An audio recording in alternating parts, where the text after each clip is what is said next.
ಬುದ್ಧೋ ನಾಮ್ನ ಜಿನಸುತಃ ಕೀಕಟೇಶು ಭವಿಷ್ಯತಿ ಅಂತ ಹೇಳಿ ಬರ್ತದೆ. ಅದನ್ನು ನಮ್ಮವರೇ ಬುದ್ಧೋ ನಾಮ್ನ ಜಿನಸುತಃ, ಬುದ್ಧೋ ನಾಮ್ನ ಜನಸುತಃ, ಬುದ್ಧೋ ನಾಮ್ನ ಅಜನಸುತಃ, ಬುದ್ಧ ಅನೇಕ ಅಪಭ್ರಂಶ ಮಾಡಿದ್ದಾರೆ. ಗಣಪತಿ ಹುಟ್ಟು ಸ್ವಲ್ಪ ಅನುಮಾನಕ್ಕೆ ಕಾರಣಭೂತವಾಗ್ತದೆ ವಿಚಾರವಾದಿಗಳಿಗೆ. ಪುರಾಣದಲ್ಲಿ ಹೇಳಿದ ಪಾರ್ವತಿಯ ಮೈ ಬೆವರಿನಿಂದ ಹುಟ್ಟಿದ ಗಣಪತಿ ಹುಟ್ಟಿದ, ಶಿವ ಬಂದ ತಲೆ ಕಡಿದ. ಅರೆ ಯಾವ್ದಾದ್ರು ತಂದೆ ಮಗನ ತಲೆ ಕಡಿದ್ನು, ಬನ್ನಿ ತಲೆ ಕಡಿದ್ನಲ್ಲ ಗೊತ್ತಿಲ್ಲ ಅಂದ್ರೆ ಶಿವನ ಸರ್ವಜ್ಞಾನೇ ಪುರಾಣವನ್ನು ಓದಬೇಕಿದ್ರೆ 3 ಭಾಷೆಯ ಜ್ಞಾನ ಬೇಕಾಗ್ತದೆ. 3 ಭಾಷೆ ಅಂದರೆ ನಮ್ಮಲ್ಲಿ ತ್ರಿಭಾಷಾ ಲ್ಯಾಂಗ್ವೇಜ್ ಅಲ್ಲ. ಇಲ್ಲಿ 3 ಭಾಷೆ ಅಂದರೆ ಒಂದು ಸಮಾಧಿ ಭಾಷೆ, ಒಂದು ದರ್ಶನ ಭಾಷೆ, ಒಂದು ಗುಹ್ಯ ಭಾಷೆ. ಯಾವುದೇ ವ್ಯಕ್ತಿ ವಿಹಿತ ಅವಿಹಿತ ಕರ್ಮವನ್ನು ಆರಂಭ ಮಾಡಬೇಕಿದ್ರೆ ಮೊಟ್ಟ ಮೊದಲು ಗಣಪತಿಗೆ ಪೂಜೆ ಮಾಡಬೇಕು. ಯಾರು ಈ ನಿಯಮವನ್ನು ಬಿಟ್ಟರೋ ಆಗ ಈ ವಿಘ್ನಾಸುರ ಬಂದು ಅವ್ರ ಕಾರ್ಯ ನಾಶ ಮಾಡ್ತಾನೆ. ಗಣಪತಿ ನಾಶ ಮಾಡುವುದಿಲ್ಲ.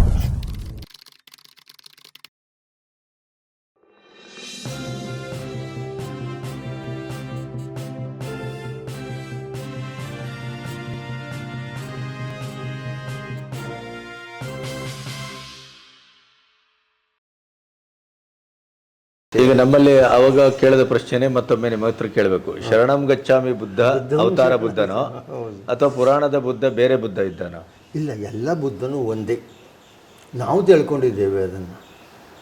ಆ ಬುದ್ಧ ಬೇರೆ, ಈ ಬುದ್ಧ ಬೇರೆ. ಅದು ಬೇಡ ರೀ. ನಮ್ಮಲ್ಲಿ ಹಾಗೆ ನೋಡಿ, ಭಾಗವತದಲ್ಲಿ ಒಂದು ಅರ್ಧ ಶ್ಲೋಕ ಮೊದಲನೇ ಅಧ್ಯಾಯದಲ್ಲಿ ಬರ್ತದೆ. ಬುದ್ಧೋ ನಾಮ್ನ ಜಿನಸುತಃ ಕೀಕಟೇಶು ಭವಿಷ್ಯತಿ ಅಂತ ಹೇಳಿ ಬರ್ತದೆ.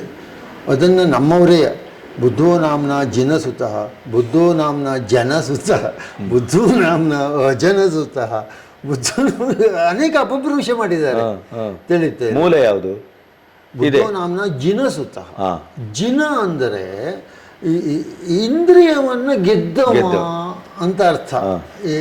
ಜಿನ ಅಂದರೆ ತಿಳಿದೆ. ಇನ್ನು ಅನೇಕ ರಾಶಿ ವಿದ್ವಾಂಸರು ಕೂಡ ಇದನ್ನೇ ಅಭಿಪ್ರಾಯಪಟ್ಟಿದ್ದಾರೆ. ಅವರ ವಿಚಾರವನ್ನೇ ನಾನು ಹೇಳ್ತಾ ಇದ್ದೆ. ಯಾಕೆಂದ್ರೆ ನಾನು ಹೇಳೋದು ಅಂದರೆ ವ್ಯಾಸರು ಏನು ಹೇಳಿದಾರೋ ಅದನ್ನಷ್ಟೇ ನಾನು ಹೇಳಬೇಕಾಗ್ತದೆ. ಯಾರನ್ನೋ ಅನುಕರಣೆ ಮಾಡಿ ಹೇಳುವಂಥದ್ದಲ್ಲ. ಒಟ್ಟಿನಲ್ಲಿ 2.25 ಶ್ಲೋಕ ಇಡೀ ಬುದ್ಧನ ಕುರಿತಾಗಿ ಸಿಗೋದು ಭಾಗವತದಲ್ಲಿ 2.25 ಶ್ಲೋಕ ಸಿಗ್ತದೆ. ಒಂದು 6ನೇ ಸ್ಕಂದದಲ್ಲಿ ಒಂದು ಸಿಗ್ತದೆ. 11ನೇ ಸ್ಕಂದದಲ್ಲಿ ಅಕ್ರೂರನ ಪ್ರಕರಣದಲ್ಲಿ ಒಂದು ನೀರಿನಲ್ಲಿಯೂ ಮುಳುಗಿದಾಗೂ ಕೃಷ್ಣ ಕಾಣ್ತಾನೆ, ರಥದ ಮೇಲೆ ಕೂತಾಗೂ ಕಾಣ್ತಾನೆ ಅವನು. ಹಾಗೆ ಒಟ್ಟಿನಲ್ಲಿ ನಾಬೇರು ಮೇರೂರಲ್ಲಿ ಹುಟ್ಟಿದ ಕಥೆ ಹೇಳೋದು ಒಟ್ಟಿನಲ್ಲಿ ಬುದ್ಧನ ಬಗ್ಗೆ. ಆದರೆ ಈ ಒಂದು ಸಮಸ್ಯೆಗೆ ಪರಿಹಾರವನ್ನು ಕೊಟ್ಟವರು ಮಧ್ವಾಚಾರ್ಯರು. ಅವರು ಭಾರತ ತಾತ್ಪರ್ಯ ನಿರ್ಣಯದಲ್ಲಿ ಶುದ್ಧೋ ಜನೇತ್ಯೇವ ಜನೇತಿ ಚೌಕ್ತಃ. ಯಾಕೆಂದರೆ ಇತಿಹಾಸ ಬುದ್ಧನಿಗೂ ಮತ್ತು ಪುರಾಣ ಬುದ್ಧನಿಗೂ ಇರುವಂತಹ ಗೊಂದಲವನ್ನು ಅವರು ಅಂದರೆ ಒಟ್ಟು ಮತಿತಾರ್ಥ ಅಂದರೆ ಈ ಶುದ್ಧೋಧನನ ಮಗ ಅಂದ್ಕೊಳ್ಳಿ, ಇಲ್ಲಿ ಇತಿಹಾಸಕ್ಕೂ ಸರಿಯಾಯಿತು, ಇಲ್ಲಿಗೂ ಸರಿಯಾಯಿತು. ಹೀಗೆ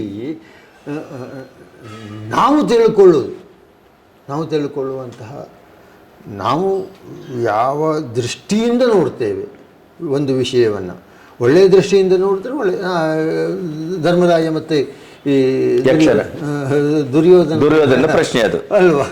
ಕೃಷ್ಣನ ಹತ್ರ ಹೋದಾಗ ಒಬ್ಬರು ಒಳ್ಳೆಯವರು ಸಿಗಲಿಲ್ಲ. ಅದಕ್ಕೆ ಅವರು ಆಮೇಲೆ ನಿಮ್ಮ ಮಾತನ್ನೇ ಮತ್ತೊಮ್ಮೆ ಹೇಳೋದಿದ್ರೆ, ಈಗ ನಿಜವಾದ ತಂದೆ ತಾಯಿಯ ಸಂಯೋಗಕ್ಕೆ ಹುಟ್ಟಿದಂತ ನಿಜವಾದ ಮಗ ದುರ್ಯೋಧನ, ಆದ್ರೆ ಅವ ದುರ್ಯೋಧನ. ಹೌದು, ದುರ್ಯೋಧನ ಕಲಿಯ ಅಂಶ ಆಗ್ಬೇಡ. ಮಹಾಭಾರತ ನೋಡಿ, ಅಲ್ಲಿ ಪಾಂಡವರಾಗ್ಬೋದು ಅಥವಾ ವ್ಯಾಸರಾಗ್ಬೋದು, ಅಲ್ಲಿ ಅದು ನಿಯೋಗ ಪದ್ಧತಿ ಅವಾಗ ಅಲ್ಲ. ವ್ಯಾಸರಾದರೂ ಅದೇನು ಅಕ್ಷಮ್ಯ ಅಲ್ಲ, ಅದು ಅಲ್ಲಲ್ಲ. ಅಲ್ಲಿ ನೋಡಿ ಲೋಕ ಒಪ್ಪಿದೆ. ಹೌದು ನೋಡಿ, ಭೀಷ್ಮ ಕರ್ಕೊಂಬರ್ತಾನೆ. ಭೀಷ್ಮ ಸತ್ಯವತಿ ಹೇಳಿ ವ್ಯಾಸರನ್ನ ಭೀಷ್ಮ ಕರ್ಕೊಂಬರ್ತಾನೆ ಅಲ್ವಾ. ಹೌದು, ವ್ಯಾಸರೋ ಋಷಿಗಳು ಅಲ್ವಾ. ನಿಯೋಗ ಮಾಡಿದ ಮೇಲೆ ಯಾರು ನಿಯೋಗ ಮಾಡಿದರೋ ಅವ್ರ ಜಾತಿ ಆಗಬೇಕಿತ್ತು. ಹೌದು, ಆಗಲಿಲ್ಲ. ಆದರೆ ಕ್ಷತ್ರಿಯರಾದರು. ಯಾಕೆ ಅವರ ಒಪ್ಪಿಗೆಯಿಂದ ಆದದ್ದು, ಒಪ್ಪಿಗೆಯಿಂದ ಆದದ್ದು. ಜೊತೆಯಲ್ಲಿ ಅವರು ನಿಯೋಗ ಮಾಡುವ ಕ್ಷೇತ್ರ ಕ್ಷತ್ರಿಯವಾಗಿದೆ. ಹೌದು, ಮತ್ತು ಹಕ್ಕು ಅವರದೇ ಅದು. ಹೌದು, ಅಲ್ಲಿ ನಿಯೋಗ ಅಂದರೆ ಪ್ರಾಚೀನರಲ್ಲಿ ಒಂದೊಂದು ಯುಗದಲ್ಲಿ ಬೇರೆ ಬೇರೆ ಧರ್ಮಗಳಿರ್ತವೆ. ಅದನ್ನು ಈಗ ಯಾಜ್ಞಸೇನೆ ಹುಟ್ಟದ್ದು ಅಗ್ನಿಜನ್ಯವಾಗಿ, ಆಯಿತಾ. ಸೀತೆ ರಾಮಲ್ಲ, ಅಗ್ನಿಜನ್ಯವಾಗಿ ಅವರು ಶಿಖಂಡಿ ಯಾರು ಅಂಬೆ ಇದರಿಂದ ಅಗ್ನಿ ಪ್ರವೇಶ ಮಾಡಿಕೊಂಡು ಅಲ್ಲಿ ಶಿಖಂಡಿ ಮತ್ತು ಅಯೋನಿಜೆಯಾಗಿ ಇವಳು ಹುಟ್ಟುತ್ತಾಳೆ. ಯಾರು? ದ್ರೌಪದಿ ಹುಟ್ಟುತ್ತಾಳೆ. ಅಗ್ನಿಯಿಂದನೇ ಹುಟ್ಟುತ್ತಾಳೆ ಅವಳು.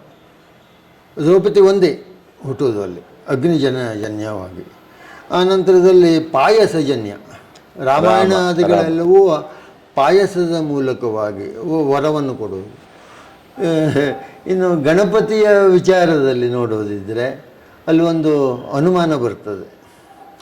ಈ ವ್ಯಾಸರು ಬ್ರಹ್ಮಸೂತ್ರ ಭಾಷ್ಯದಲ್ಲಿ ಗಣಪತಿಯ ಹುಟ್ಟಿನ ಬಗ್ಗೆ ಅಲ್ಲಲ್ಲ, ಅವ್ರು ಬ್ರಹ್ಮಸೂತ್ರ ಭಾಷ್ಯದಲ್ಲಿ ಏನು ಹೇಳಿದ್ದಾರೆ? ಉತ್ಪತ್ತಿ ಅಸಂಭವಾತ ಹೇಳಿದ್ದಾರೆ. ಯಾರು? ವ್ಯಾಸರು. ಗಣಪತಿ ಹುಟ್ಟು ಸ್ವಲ್ಪ ಅನುಮಾನಕ್ಕೆ ಕಾರಣಭೂತವಾಗ್ತದೆ ವಿಚಾರವಾದಿಗಳಿಗೆ. ತಿಳುವಳಿಕೆ ಇಲ್ಲಿಗಿದೆ ಹೋದವರಿಗೆ, ತಿಳುವಳಿಕೆ ಇದ್ದವರಿಗೆ, ಶಾಸ್ತ್ರಜ್ಞಾನ ಇದ್ದವರಿಗೆ ಮತ್ತು ಶಾಸ್ತ್ರ ಸಂಪ್ರದಾಯದ ಬಗ್ಗೆ ಗೌರವ ಇದ್ದವರಿಗೆ ಅದು ಬರುವುದಿಲ್ಲ. ಆದರೆ ಪಾರ್ವತಿಯ ಮೈ ಬೆವರಿನಿಂದ ಒಂದೇ ಗಣಪತಿ ಹುಟ್ಟಿದ. ಈ ಉತ್ಪತ್ತಿ ಬ್ರಹ್ಮಸೂತ್ರ ಭಾಷ್ಯದ ವಾಕ್ಯಕ್ಕೂ ವ್ಯಾಸರೇ ಹೇಳಿದ ಮಾತು, ಪುರಾಣದಲ್ಲಿ ಹೇಳಿದ ಪಾರ್ವತಿಯ ಮೈ ಬೆವರಿನಿಂದ ಗಣಪತಿ ಹುಟ್ಟಿದ, ಶಿವ ಬಂದ ತಲೆ ಕಡಿದ ಅಲ್ವಾ? ಅರೆ, ಯಾವುದಾದ್ರು ತಂದೆ ಮಗನ ತಲೆ ಕಡಿದ್ನು, ನಾವು ತಲೆ ಕಡಿದ್ನಲ್ಲ. ಹೌದು, ಆದರೆ ನಾವು ಮಗ ಅಂತ ಗೊತ್ತಿಲ್ಲ ಅಂದ್ರೆ ಶಿವನ ಸರ್ವಜ್ಞಾನೇ ಲೋಕಜ್ಞಾನೇ ಹೇಗೆ ಅಲ್ವಾ? ಆ ಪ್ರಶ್ನೆ ಉದ್ಭವ ಆಗ್ತದೋ ಇಲ್ವೋ? ಸರ್ವಶಕ್ತ ದೇವರು ಸರ್ವಶಕ್ತ, ಆಮ್ನಿ ಪರ್ಸನ್ ಅವನು ಅಲ್ವಾ? ಎಲ್ಲ ಕಡೆಗೂ ಸರ್ವ ಸಮರ್ಥತ್ವ ಇದೆ. ಅಣುರೇಣು ತೃಣ ಕಾಷ್ಟಗಳಲ್ಲಿಯೂ ಇದ್ದವನಿಗೆ ಅವನಿಗೇ ಗೊತ್ತಿಲ್ಲವೇ? ಅದೇ ಪ್ರಶ್ನೆ ಬರ್ತದೆ. ಆದರೆ ಇಲ್ಲ, ಗೊತ್ತಿದೆ. ಏಕೆಂದರೆ ಪುರಾಣಗಳನ್ನು ಓದಬೇಕಿದ್ದರೆ ನಾವು ಕತೆ ಕಾದಂಬರಿಯೋ ಆ ದೃಷ್ಟಿಯಲ್ಲಿ ಓದೋದಲ್ಲ. ಆ ದೃಷ್ಟಿಯಲ್ಲಿ ಅದಕ್ಕೊಂದು ಕ್ರಮ ಇದೆ. ಪುರಾಣವನ್ನು ಭಾಷಾತ್ರಯಂ ಯೋ ನ ಜಾನಾತಿ ರೀತೀನಾಂ ಶತಮೇವ ಚ ವ್ಯತ್ಯಾಸಾದೀನ್ ಸಪ್ತಭೇದಾನ್ ವಿದಿತ್ವಾ ಯೋ ವದೇತ್ ಸಯಾತಿ ನರಕಂ ಘೋರಂ ಯಾತ್ರಕಾರ್ಯ ವಿಚಾರಣ ಅಂತ ಹೇಳಿ ಸ್ವಲ್ಪ ಅದರ ವಿವರಿಸಿ. ಪುರಾಣವನ್ನು ಓದಬೇಕಿದ್ರೆ 3 ಭಾಷೆಯ ಜ್ಞಾನ ಬೇಕಾಗ್ತದೆ. 3 ಭಾಷೆ ಅಂದರೆ ನಮ್ಮಲ್ಲಿ ತ್ರಿಭಾಷಾ ಲ್ಯಾಂಗ್ವೇಜ್ ಅಲ್ಲ, ಮಾತೃಭಾಷೆ ಅಲ್ಲ. ಈಗ ನೀವು ವರ್ತಮಾನ ಬಿಟ್ಬಿಡಿ, ಅಲ್ಲಿ ನಾವು ಹುಡುಕೋದು ಬೇಡ. ತ್ರಿಭಾಷಾ ಲ್ಯಾಂಗ್ವೇಜ್ ಅಲ್ಲ. ಇಲ್ಲಿ 3 ಭಾಷೆ ಅಂದರೆ ಒಂದು ಸಮಾಧಿ ಭಾಷೆ, ಒಂದು ದರ್ಶನ ಭಾಷೆ, ಒಂದು ಗುಹ್ಯ ಭಾಷೆ, ಸಾಂಕೇತಿಕ ಭಾಷೆ. ಸಾಂಕೇತಿಕವಾಗಿ ಗೊತ್ತಾಯ್ತು. ಈಗ ಅವರು ಸಿಂಬಾಲಿಕ್ ಅಂತ ಸಿಂಬಾಲಿಕ್ ಹೇಳಿ, ಅದರಲ್ಲಿ ನೇರವಾಗಿ ಹೇಳೋದು, ಕಂಡದ್ದನ್ನು ಕಂಡ ಹಾಗೆ ಹೇಳುವುದು, ಇದ್ದದ್ದನ್ನು ಇದ್ದ ಹಾಗೆ ಹೇಳುವುದು, ಸೂಚ್ಯವಾಗಿ ಹೇಳುವುದು. ಇದು 3 ಭಾಷೆಯ ಜೊತೆಯಲ್ಲಿ ವ್ಯತ್ಯಾಸಾದೀನ್ ಸಪ್ತಭೇದಾನ್, ವ್ಯತ್ಯಾಸ ಗೋಮೂತ್ರಿ ಅಲ್ಲಿ 7 ಪ್ರಭೇದಗಳದ್ದು ವಿಷಯವನ್ನು ವ್ಯತ್ಯಾಸ ಮಾಡಿ ಹೇಳೋದು, ಅಲ್ಲಿ ಹೆಣ್ಣು ಗಂಡನ್ನು ವ್ಯತ್ಯಾಸ ಮಾಡಿ ಹೇಳುವುದು. ಹೀಗೆ 7 ವಿಧವಾದಂತಹ ಲಕ್ಷಣಗಳಿವೆ, 100 ರೀತಿಗಳಿವೆ. ಇಲ್ಲಿ ಸೂಚ್ಯವಾಗಿ ಹೇಳಿದರು. ಎಲ್ಲಿ? ಗಣಪತಿಯ ಜನನದಲ್ಲಿ ಪಾರ್ವತಿಯ ಮೈ ಬೆವರಿನಿಂದ ಗಣಪತಿ ಹುಟ್ಟಿದ. ಶಿವನಿಗೆ ಗೊತ್ತಿಲ್ಲಾಗಿತ್ತು, ಬಂದ ತಲೆ ಕಡ್ದ, ಕೊನೆಗೆ ನಾನೇ ತಲೆ ತಂದು ಹಾಕಿದ. ಇದು ಮೇಲ್ನೋಟಕ್ಕೆ ಏನಪ್ಪ, ಇದೆಲ್ಲ ಅಸಂಬದ್ಧ ಕತೆ. ಅದರಲ್ಲೂ ಮತ್ತು ಪಾರ್ವತಿ ಅದು ಸೃಷ್ಟಿ ಮಾಡ್ಕೊಳ್ಬೇಕಿದ್ರೆ ಅಲ್ಲಿ ಬೋಲ್ಟ್ ಇಲ್ಲ ಕತೆಗಳೆಲ್ಲ ಬರ್ತದೆ, ಭಾಷೆ ಮಾಡ್ತಾರೆ, ಸ್ನಾನಗೃಹ ಹಾಗಲ್ಲ. ಅಲ್ಲಿ ಸ್ನಾನ ನೋಡಿ, ಸ್ನಾನ ಮಾಡೋದು ಯಾಕೆ ಹೇಳಿ? ಶುಚಿಗಾಗಿ ಸ್ನಾನ ಮಾಡೋದು ಅಲ್ವಾ? ನಮ್ಮಲ್ಲಿ ಒಂದು ಮಡಿ ಕತೆ ಮಡಿ ಹೇಳುವಂಥ ಪದ ಕನ್ನಡದ ಪದ ಅದು. ಹೌದು, ಸಂಸ್ಕೃತ ಅಲ್ಲ. ಸಂಸ್ಕೃತದಲ್ಲಿ ಏನು ಹೇಳ್ತಾರೆ? ಶೌಚಂ ಅಂತ ಹೇಳ್ತಾರೆ. ಶೌಚಂ ಹೇಳುವ ಪದಕ್ಕೆ ಈ ಶೌಚಾಲಯ ಅನ್ನೋದ್ರ ಅರ್ಥ ಏನು? ಶೌಚಾಲಯ ಅಲ್ಲ, ನೀವು ಶೌಚಂ ಅಂತ ಹೇಳಿದ್ರೆ ಶೌಚಂ ಅಂದ್ರೆ ಶೌಚಂ ಇಂದ್ರಿಯ ನಿಗ್ರಹ ಶೌಚಂ ಅಂತ ಹೇಳಿದ್ರೆ ನೀವು ಮೈಗೆ ಸ್ನಾನ ಮಾಡೋದಕ್ಕಲ್ಲ ಹೇಳಿದ್ದು. ನೀವು ಸ್ನಾನ ಮಾಡಿದವಾಗ ನಮ್ಮ ಭಾವನೆ ಏನು ಬರ್ತದೆ ಅಲ್ಲ, ಅದು ಹೊರ ಸ್ನಾನ. ಭಾವನೆಗೆ ಪ್ರಾಧಾನ್ಯತೆಯನ್ನು ಕೊಡ್ತೇವೆ. ಹೌದು, ನಮ್ಮಲ್ಲಿ ನ್ಯಾಯಾಲಯವೂ ಕೂಡ ಭಾವನೆಗೆ ಪ್ರಾಧಾನ್ಯತೆ ಕೊಡ್ತದೆ. ಯಾಕೆ ಅಂದರೆ, ಒಂದು ಉದಾಹರಣೆಗೆ ಹೇಳೋದು ಅಂದರೆ, ನಾನು ಒಬ್ಬನಿಗೆ ಚಾಕು ಹಾಕೋದು. ಹೌದು, ನಾ ಚಾಕು ಹಾಕಿದರೆ ಅದು ಕ್ರಿಮಿನಲ್ ಆಗ್ತದೆ. ಹೌದು, ನ್ಯಾಯಾಲಯ ಕೇಳುತ್ತೆ ಅಲ್ಲಿ ನಿನ್ನ ಇಂಟೆನ್ಷನ್ ಏನಿತ್ತು, ಉದ್ದೇಶ ಏನಿತ್ತು ಕೇಳ್ತದೆ. ಅವನು ಕೊಲೆ ಮಾಡ್ಬೇಕು, ಮಾಡಿದ್ಯಾ ಕೊಲೆ ಅಂತ ಅಲ್ಲಿ ಅದರ ಭಾವ. ಅದೇ ಡಾಕ್ಟ್ರು ಅಲ್ಲಿ ದುಡ್ಡು ಕೊಟ್ಟು ಬರ್ತಾರೆ. ನಾವು ಅದು ಎರಡೂ ಕರ್ಮ ಒಂದೇ, ಆದರೆ ಆ ಕರ್ಮದ ಹಿಂದಿರುವ ಭಾವನೆ ಮೇಲೆ ಹೋಗ್ತದೆ. ಹಾಗಾಗಿ ಇಲ್ಲಿ ಶೌಚ ಅಂದರೆ ನಾನು ಸ್ನಾನ ಮಾಡಿದ್ದೇನೆ ಅಂದರೆ ನನ್ನ ದೇಹ ಶುದ್ಧವಾಗಿದೆ ನಾವು ತಿಳ್ಕೊಳ್ಳೋದು. ಹೌದು, ಆದರೆ ವಸ್ತುನಿಷ್ಠವಾಗಿ ದೇಹದ ಒಳಗಿರುವ ಮಲ, ಮೂತ್ರ, ಮಾಂಸ, ಮಜ್ಜೆ ಎಲ್ಲದೂ ಕೂಡ ಒಳಗಡೆ ಅದು ಹೇಗೆ ಶುದ್ಧ ಆಗ್ತದೆ ರೀ? ಅದಕ್ಕೆ ಶುದ್ಧವಾಗಬೇಕು. ಆದರೆ ಇಂದ್ರಿಯ ನಿಗ್ರಹ ಮಾಡಿಕೊಳ್ಳಬೇಕು. ಪಾರ್ವತಿಗೆ ಅದರ ಅವಶ್ಯಕತೆ ಇಲ್ಲ. ಆದಿಪರಾಶಕ್ತಿ ಅವಳು ಸ್ನಾನ ಮಾಡಬೇಕಾದ್ರೆ ನೀರನ್ನು ಹಾಯ್ಕೊಂಡೇ ಸ್ನಾನ ಮಾಡಿದ್ರೆ ಶುದ್ಧ ಆಗ್ತಾ ಹೇಳುವಂಥ ಭಾವನೆ ಇಲ್ಲ. ಒಟ್ಟಿನಲ್ಲಿ ನಾನು ಶುಚಿಯನ್ನು ಹೊಂದಬೇಕು. ಆದರೆ ಶುಚಿಯನ್ನು ಹೊಂದಬೇಕಾದರೆ ಲೋಕದ ನಿಯಮವನ್ನು ಪಾಲನೆ ಮಾಡಬೇಕಲ್ಲ ಹೇಳೋ ಉದ್ದೇಶಕ್ಕಾಗಿ ನಮ್ಮ ಹಂಗೆ ಬಚ್ಚಲ ಮನೆಗೆ ಹೋಗಿ ಸ್ನಾನ. ಅದೇ ನೀವು ಹೇಳಿದ ಅರ್ಥದಲ್ಲಿ ಶೌಚ ಅಂದ್ರೆ ಅದು ಕೇವಲ ದೇಹದ್ದಲ್ಲ, ಇಂದ್ರಿಯಗಳದ್ದು ಇರ್ಬೋದು. ಇಂದ್ರಿಯದ್ದಿದ್ದಾಗ ಏಕಾಂತ ಬೇಕಾಗ್ತದೆ ಅಲ್ಲಿ. ಆ ಉದ್ದೇಶಕ್ಕಾಗಿ ಅಲ್ಲಿ ಏಕಾಂತಕ್ಕೆ ಭಂಗ ಬರದೇ ಇದ್ದಂತ ಒಂದು ವ್ಯವಸ್ಥೆ ರಕ್ಷಕರಾಗಿ ಒಬ್ಬನನ್ನ ಮಾಡಿಕೊಂಡ್ಲು. ಈ ಅನುಮಾನ ಬರುವುದು ಯಾರಿಗೆ? ಪಾರ್ವತಿ ಹೆಣ್ಣು ಒಬ್ಬಳಿಂದ ಗಂಡ ಇಲ್ಲಿಗಿದ್ದೆ, ಮಗ ಹುಟ್ಟಿದ್ದ ಹೆಂಗೆ ಈ ಪ್ರಶ್ನೆ ಬರ್ತದೆ. ಆದ್ರೆ ನೀವು ಹಿಂದೆ ಕೆಲವು ವಿವರಗಳನ್ನು ಕೊಟ್ರಿ. ಮೀನು ಹೇಗೆ, ಪಕ್ಷಿ ಹೇಗೆ ಅಲ್ವಾ? ನೋಟದಿಂದ ಜನ್ಯ ಅಂದ್ರೆ ಸಂಕಲ್ಪದಿಂದ ಜನ್ಯವಾಗ್ತದೆ, ಮುಟ್ಟದ್ರಿಂದ ಜನ್ಯವಾಗ್ತದೆ. ಹೀಗಾಗಿ ಅಲ್ಲಿ ಕಾರಣ ಏನಪ್ಪ? ಪಾರ್ವತಿ ಪರಮೇಶ್ವರರ ಬಗ್ಗೆ ಪರಿಜ್ಞಾನ ಇಲ್ಲದೆ ಹೋದವ್ರಿಗೆ ಮಾತ್ರ ಈ ಅನುಭವ ಬರ್ತದೆ. ಯಾಕೆಂದ್ರೆ ಶಿವ ಬೇರಲ್ಲ, ಪಾರ್ವತಿ. ಅಂದ್ರೆ ನೀವು ಹೇಳಿದಾಗೇನೆ ಪುರಾಣವನ್ನ ಓದುವುದಕ್ಕೆ ಆ ಭಾಷೆಯ ಜ್ಞಾನ ಬೇಕು. ಆ ರೀತಿ ಕತೆ ಕಾದಂಬರಿ ನಮ್ಮಲ್ಲಿ ಹಾಗೆ ಓದಿದರೆ ಇದು ನಮಗೆ ಅರ್ಥವಾಗುವುದಿಲ್ಲ, ಅಪಾರ್ಥ. ಸಯಾತಿ ನರಕಂ ಘೋರಂ, ನರಕಕ್ಕೆ ಹೋಗಬೇಕೋ ಪುರಾಣ ಹೇಳಬೇಕು. ಅಂದರೆ ಇದು ಗೊತ್ತಿಲ್ಲಗಿದ್ದ ಪುರಾಣ ಹೇಳ್ತಾರೆ, ಸೀದಾ ನರಕಕ್ಕೆ ಹೋಗ್ಲಿಕ್ಕೆ. ಹಾಗಾಗಿ ಇದಕ್ಕೊಂದು ಕ್ರಮ ಇದೆ, ಸೂಚ್ಯವಾಗಿ ಹೇಳಿರ್ತಾರೆ. ಅದನ್ನು ನಾವು ತಿಳ್ಕೊಳ್ಬೇಕಾಗ್ತದೆ, ಅದನ್ನು ಕಲ್ತ್ಕೊಂಡು ಓದಿ. ದರ್ಶನ ರೂಪದಲ್ಲೂ ಇರ್ತದೆ, ಸೂಚ್ಯವಾಗಿರುತ್ತೆ.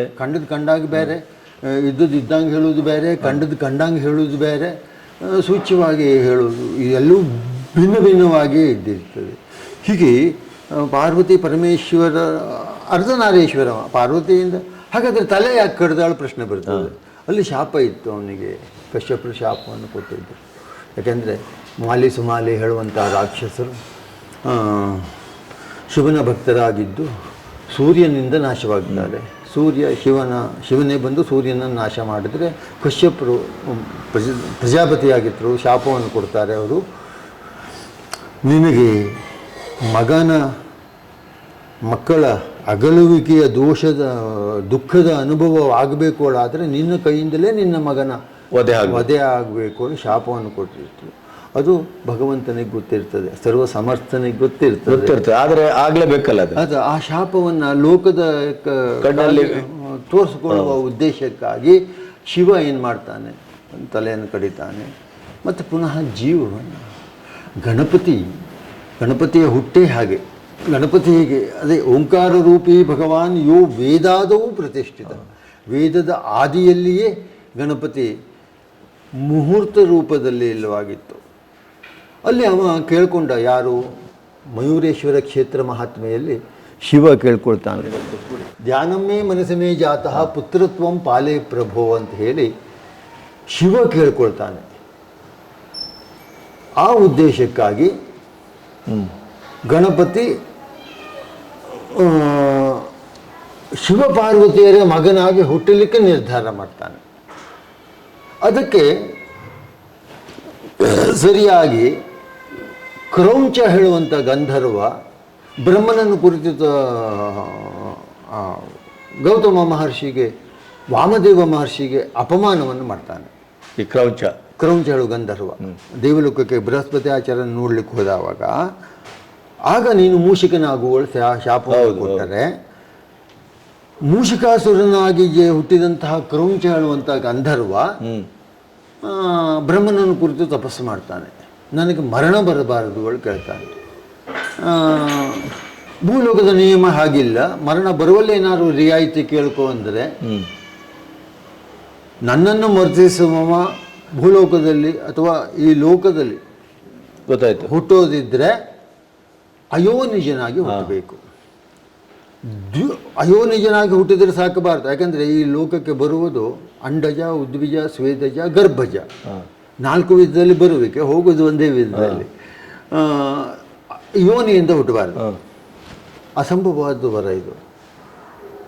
ಒಂದು ವೇಳೆ ಹುಟ್ಟಿದರೂ ದೇವತೆಗಳು ಏನು ಬೇಕಾದ್ರೂ ಮಾಡ್ತಾರೆ ಹೇಳಿ ಗೊತ್ತುಂಟು ಅವನಿಗೆ, ಅದಕ್ಕೆ ರಾಕ್ಷಸನಲ್ವ, ಅವನೇನು ಮಾಡ್ತಾನೆ, ಒಂದು ವೇಳೆ ಹುಟ್ಟಿದರೂ ದ್ವಿರೂಪಿಯಾಗಿರ್ಬೇಕು, ದ್ವಿಜನ್ಮಿಯಾಗಿರ್ಬೇಕು. ಒಂದೊತ್ತಿಗೆ ಹುಟ್ಟಿ ಮತ್ತೆ ಸತ್ತು ಮತ್ತೆ ಬದುಕಿರಬೇಕು. ಅಯೋನಿಜನಾಗಿರಬೇಕು, ದ್ವಿಜನ್ಮಿಯಾಗಿರಬೇಕು, ದ್ವಿರೂಪಿ, ಒಂದೇ ರೂಪನೂ ಇರಲಿಕ್ಕಿಲ್ಲ, ಅಖಂಡ ಬ್ರಹ್ಮಚಾರಿಯಾಗಿರಬೇಕು, ಯಾವುದೇ ಅಸ್ತ್ರದಿಂದ ಮರಣ ಬರಬಾರ್ದು. ಈ ಅಸಂಭವವಾದ ವರವನ್ನು ಅವನು ಕೇಳ್ತಾನೆ. ಇಲ್ಲಿ ಧ್ಯಾನಮ್ಮೇ ಮನಸ್ಸಮೇ ಜಾತವ ಅಂದರೆ ಈ ಪ್ರಕರಣ ಎಲ್ಲಿ ಬರ್ತದೆ ಗೊತ್ತುಂಟು? ಇದು ಗಣಪತಿ ಅಥರ್ವ ಶೀರ್ಷದಲ್ಲಿ ಮಾಲಾ ಮಂತ್ರ ಅಂತ ಹೇಳಿ ಇದೆ. ಅಥರ್ವ ಶೀರ್ಷ, ಯಾಕಂದರೆ 108 ಉಪನಿಷತ್ತನ್ನು 4 ಭಾಗ ಮಾಡಿ 4 ವೇದಗಳಿಗೆ ಕೊಟ್ಟಿದ್ದಾರೆ. ಅಥರ್ವ ಶೀರ್ಷೋಪನಿಷತ್ತು ಇದು, ಅಥರ್ವ ವೇದಕ್ಕೆ ಸಂಬಂಧಪಟ್ಟಂತಹ ಉಪನಿಷತ್ತು ಇದು. ಇಲ್ಲಿ ಮಾಲಾ ಮಂತ್ರ: ನಮೋ ವ್ರಾತಪತಿಯೇ, ನಮೋ ಗಣಪತಿಯೇ, ನಮಃ ಪ್ರಥಮಪತಿಯೇ, ನಮಸ್ತೆಯಸ್ತು ಲಂಬೋದರಾಯ ಏಕದಂತಾಯ ವಿಘ್ನನಾಶನೆ ಶಿವಸುತಾಯ ಶ್ರೀ ವರವರದ ಮೂರ್ತಯೇ ನಮಃ. ಇಲ್ಲಿ ವಿಷಯಾಂತರವಾಯಿತು, ಯಾಕಂದರೆ ಗಣಪತಿ ವಿಚಾರ ಬಂದಿದೆ. ಇಲ್ಲಿ ಏನಾಗಿದೆ ಅಂದರೆ ವಿಘ್ನನಾಶಿನಿ ಹೇಳುವ ಪದವನ್ನು ಹೇಳಿದ್ದಾರೆ. ವಿಘ್ನನಾಶಿನಿ ಅಂದರೆ ವಿಘ್ನೇಶ್ವರ ಹೇಳುವ ಪದಕ್ಕೆ ಏನು ಅರ್ಥ ರೀ? ಅದನ್ನು ಛೇದ ಮಾಡಿದರೆ ಪದಚ್ಛೇದನ, ವಿಘ್ನ ಪ್ಲಸ್ ನಾಶ, ಈಶ್ವರ. ಈಶ್ವರ ವಿಘ್ನ ಅಂದರೆ ತೊಂದರೆ, ಈಶ್ವರ ಅಂದರೆ ಒಡೆಯ. ಗಣಪತಿ ತೊಂದರೆಗಳ ಒಡೆಯನ ಹಾಗೂ ಆಗ್ತದೆ ಅಲ್ಲ. ಪದಚ್ಛೇದ ಮಾಡಿದ್ರೆ ಹಾಗೆ ಆಗುವುದಿಲ್ಲ, ಪದ ವಿಚ್ಛೇದ ಆಗುವುದಿಲ್ಲ. ಇದು ಏನಾಗ್ತದೆ? ವಿಘ್ನ ಪ್ಲಸ್ ಈಶ್ವರ ಅಲ್ಲ, ಇಲ್ಲಿ ವಿಘ್ನಾನಾಮೀಶಃ ವಿಘ್ನೇಶಃ. ಇದಕ್ಕೆ ಸಾಯಣಾಚಾರ್ಯರು 4 ವೇದಗಳಿಗೂ ಭಾಷ್ಯವನ್ನು ಬರೆದರು. ಅವರು ಸ್ಕಾಂದ ಪುರಾಣದ ಈ ಉಲ್ಲೇಖವನ್ನು ಕೊಡ್ತಾರೆ. ಅಭಿನಂದನ ರಾಜ ಹೇಳುವವನು ಭಾಗಹೀನ ಯಜ್ಞವನ್ನು ಆರಂಭ ಮಾಡಿದ್ರೆ ಇಂದ್ರನಿಗೆ ತನ್ನ ಪದವಿ ಹೊಂಟೋಗ್ತದೆ ಹೇಳುವ ಉದ್ದೇಶಕ್ಕಾಗಿ ಯಜ್ಞಭಂಗಕ್ಕೆ ದೇವತೆಗಳನ್ನು ಪ್ರೇರೇಪಣೆಯನ್ನು ಮಾಡಿದರೆ ಯಾರೂ ಒಪ್ಪುವುದಿಲ್ಲ. ಕೊನೆಗೆ ಕಾಲಪುರುಷನನ್ನೇ ಯಜ್ಞಭಂಗಕ್ಕೆ ಪ್ರೇರೇಪಣೆಯನ್ನು ಮಾಡ್ತಾರೆ. ಕಾಲಪುರುಷ ಬಂದು ಅವನು ಯಜ್ಞವನ್ನು ಭಂಗಪಡಿಸ್ತಾನೆ. ಅಭಿನಂದನ ರಾಜೇಂದ್ರನ ನಾಶವೂ ಆಗಿ ಹೋಗಿಬಿಡ್ತದೆ. ಆದರೆ ಈ ಕಾಲಪುರುಷನಿಗೆ ಬರೀ ಮೃತ್ಯುಲೋಕದ ಜೀವವನ್ನು ತೆಗೆದುಕೊಂಡು ಹೋಗುವುದಷ್ಟೇ ಅವನ ಕೆಲಸ ಆಗಿತ್ತು. ಜೊತೆಗೆ ಮತ್ತೊಂದು ಕೆಲಸ ಕೊಟ್ಟನಲ್ಲ, ಎತ್ರ ಸತ್ಕರ್ಮ ಖಂಡನಂಚಕಾರ, ಎಲ್ಲೆಲ್ಲಿ ಒಳ್ಳೆ ಕೆಲಸ ಆಗ್ತದೋ ಅದನ್ನೆಲ್ಲ ನಾಶ ಮಾಡುವುದೇ ಇವನ ಕೆಲಸ ಆಗುತ್ತೆ. ಇವನನ್ನು ನಿಗ್ರಹಿಸಲಿಕ್ಕೆ ಯಾರ ಹತ್ರ ಆಗುವುದಿಲ್ಲ. ಗೌತಮ, ವಾಮದೇವ, ಅತ್ರೇಯ, ಅಂಗೀರ, ಋಷಿ ಮುನಿಗಳು, ಗಂಧರ್ವರು, ದೇವತೆಗಳು ಯಾರಿಂದಲೂ ಆಗುವುದಿಲ್ಲ, ಯಾರ ಹತ್ರ. ಆಗ ಸ್ವತಃ ವಿಘ್ನೇಶ್ವರನೇ ಇವರು ಧ್ಯಾನ ಮಾಡ್ತಾರೆ, ಗಣಪತಿಯನ್ನು ಧ್ಯಾನ ಮಾಡ್ತಾರೆ. ಗಣಪತಿ ಬಂದು ಆ ವಿಘ್ನಾಸುರನನ್ನು ನಿಗ್ರಹಿಸಿ ಲೋಕಕ್ಕೆ ಒಂದು ನಿಯಮವನ್ನು ಮಾಡ್ತಾರೆ. ಏನಪ್ಪ ಅಂದರೆ, ಯಾವುದೇ ವ್ಯಕ್ತಿ ವಿಹಿತ ಅವಿಹಿತ ಕರ್ಮವನ್ನು ಆರಂಭ ಮಾಡಬೇಕಿದ್ರೆ ಮೊಟ್ಟ ಮೊದಲು ಗಣಪತಿಗೆ ಪೂಜೆ ಮಾಡಬೇಕು. ಯಾರು ಈ ನಿಯಮವನ್ನು ಬಿಟ್ಟರೋ ಆಗ ಈ ವಿಘ್ನಾಸುರ ಬಂದು ಅವ್ರ ಕಾರ್ಯವನ್ನು ನಾಶ ಮಾಡ್ತಾನೆ. ಗಣಪತಿ ನಾಶ ಮಾಡುವುದಿಲ್ಲ. ಯಾರನ್ನ ಇವನು ನಾಶ ಮಾಡಿದ್ನೋ ಆ ವಿಘ್ನಾಸುರ ಅಲ್ಲಿ ಮತ್ತೆ ಬರ್ತಾನೆ ಅಲ್ಲಿ. ಯಾಕೆಂದ್ರೆ ಆ ಕರ್ತವ್ಯ ಲೋಪ, ಗೊತ್ತಾಯ್ತು, ಕರ್ತವ್ಯ ಲೋಪವಾಯಿತು ಅಲ್ಲಿ ಆ ನಿಯಮವನ್ನು. ಇದನ್ನ ಶಿವನೇ ಮಾಡ್ಕೊಂಡ್ಬಿಡ್ತಾನೆ. ಶಿವ, ಬ್ರಹ್ಮ, ವಿಷ್ಣು 3 ಮಂದಿ ಮಾಡ್ಕೊಂಡ್ಬಿಡ್ತಾರೆ, ಸೇರ್ ಮಾಡ್ತಾರೆ. ಅಂದರೆ ಅವರು ಗಣಪತಿಯನ್ನು ನೆನೆಯುವುದಿಲ್ಲ. ಆಗ ವಿಘ್ನಾಸುರ ಅವರನ್ನು ಆವರ್ತನೆ ಮಾಡಿದರೆ ಆಗ ಶಿವನಿಗೆ ಮನಸ್ಸಿನಲ್ಲಿ ಒಂದು ಅರೆ ನಾನೇ ಈಶ್ವರ, ನನ್ನಿಂದ ಹೆಚ್ಚಿನ ಶಕ್ತಿ ಗಣಪತಿ ಆದರೆ ನನ್ನ ಈಶ್ವರ ಪಟ್ಟಕ್ಕೆ ಅಂತ ಬೆಲೆ. ಹಾಗಾಗಿ ಗಣಪತಿಯನ್ನು ನಾನು ಮಗನಾಗಿ ಪಡೆದರೆ, ಲೋಕದಲ್ಲಿ ಅಪ್ಪ ಮಗ ಇದ್ದರೆ ಗೌರವವನ್ನು ತಂದೆ ಕೊಡ್ತಾರಲ್ಲ, ಹಾಗಾಗಿ ನೀನು ನನ್ನ ಮಗನಾಗಿ ಅವತರಿಸುವಳು ಗಣಪತಿ ಹತ್ರ ಬಿಟ್ಕೊಳ್ತಾನೆ ಈ ಶಿವ. ನೋಡಿ, ಅಲ್ಲಿಯೂ ಕೂಡ ಶಿವನಿಗೂ ಆ ಭಾವನೆ ಬರ್ತದೆ. ಗಣಪತಿ ತಥಾಸ್ತು ಅಂತ ತಿಳಿತಾ ಇಲ್ವ? ಲೋಕದ ನಿಯಮ ಇದ್ದದ್ದು ಹಾಗೆ ಹೌದು, ಆದರೆ ಇಲ್ಲಿ ಅದಿರುವುದಿಲ್ಲ. ಲೋಕದ ಆ ನಿಯಮನೂ ಇಲ್ಲ ರೀ. ಈಗ ಲೋಕದಲ್ಲಿ ತಂದೆಯನ್ನೇ ಗೌರವಿಸುವುದೊಳಾದರೆ ದಶರಥನ ಪೂಜೆ ಯಾರು ಮಾಡೋದಿಲ್ಲ, ರಾಮನ ಪೂಜೆ ಮಾಡ್ತಾರೆ ಅಲ್ವಾ? ಕೃಷ್ಣನ ಪೂಜೆ ಮಾಡ್ತಾರೆ ವಿನಃ ವಾಸುದೇವ ಮತ್ತು ದೇವರ ಅವತಾರಗಳಲ್ಲಿ ಈ ನಿಯಮ ಇಲ್ಲ. ಗಣಪತಿ ಶಿವನ ಮಗನಾದರೆ ಗಣಪತಿ ಪೂಜೆಯನ್ನೇ ಮಾಡೋದು. ಶಿವನು ಕೂಡ ಗಣಪತಿಯ ಪೂಜೆ ಮಾಡಿದ್ದಾನೆ. ಗಣಪತಿಯನ್ನು 33 ಕೋಟಿ ಸುರ ಪ್ರಣತ ಪಾದುಕಾಯ ನಮಃ ಹೇಳುವ ಒಂದು ವಿಶೇಷಣ ಪದ ಇರುವುದಿದ್ರೆ ಗಣಪತಿಗೆ ಮಾತ್ರ. 33 ಕೋಟಿ ದೇವತೆಗಳು ಗಣಪತಿ ಪೂಜೆಯನ್ನು ಮಾಡಿದ್ದಾರೆ. ಇನ್ನು ಮನುಷ್ಯರ ಪಾಡೆ ಅಂತ. ಈ ಗಣಪತಿ ಹಾಗಾದರೆ ಹುಟ್ಟು ಆಕಸ್ಮಿಕ ಅಲ್ಲ,